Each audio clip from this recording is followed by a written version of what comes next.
Top 5 logical fallacies in the social justice movement. There's a disturbing trend in the social justice movement where science, data, facts, and reason are sacrificed for ideology.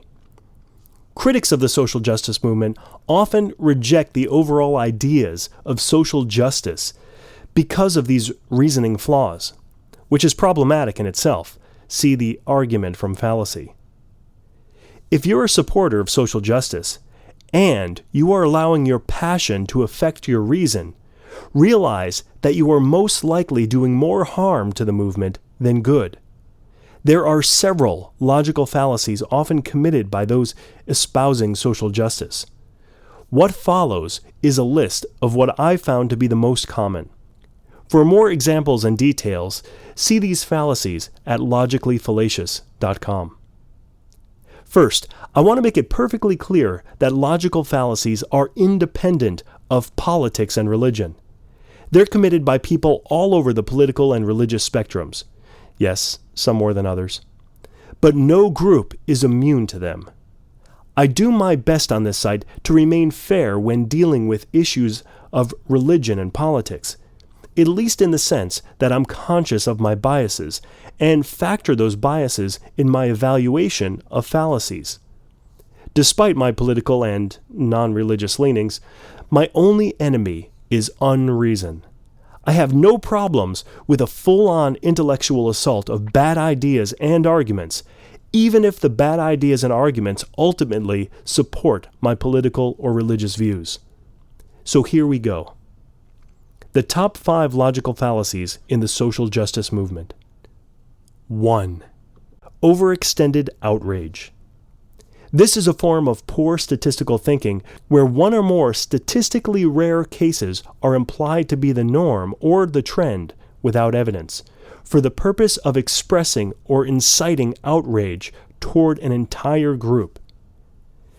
It is a form of extreme stereotyping, based on the cognitive bias known as the group attribution error. An example within social justice. 2 bigots brutally assault a gay man in Mississippi.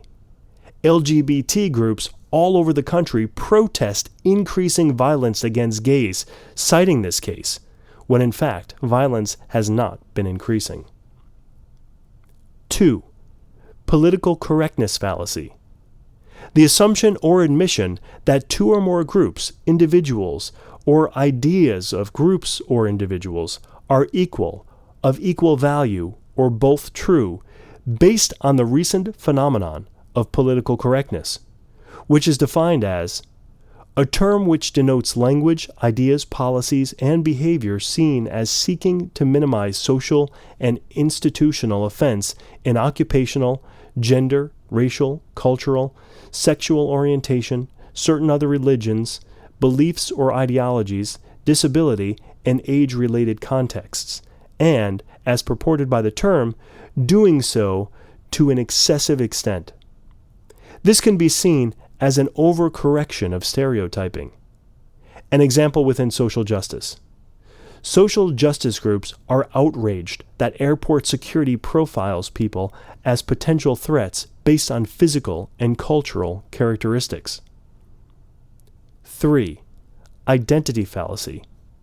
When one's argument is evaluated based on their physical or social identity, that is, their social class, generation, ethnic group, gender or sexual orientation, profession, occupation, or subgroup, when the strength of the argument is independent of identity. Example within social justice.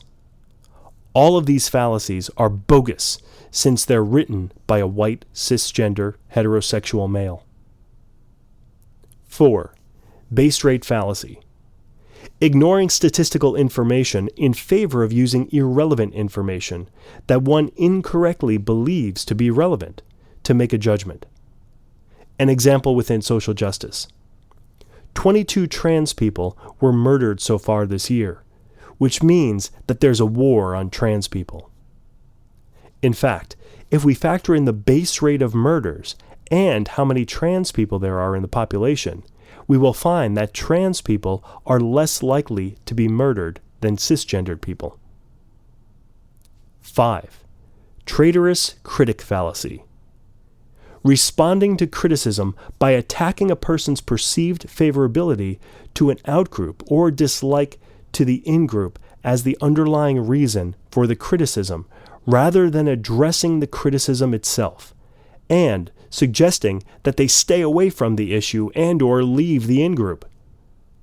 An example within social justice: calling anyone who criticizes ideas in social justice a bigot, racist, Nazi sympathizer, etc., even if that person considers themselves a proponent of the movement. There are dozens more that I often find in arguments about social justice, but these are by far the most common. Keep these in mind when you argue for what you believe is social justice, and remember that the more unreasonable your arguments are, the more damage you're doing to your cause.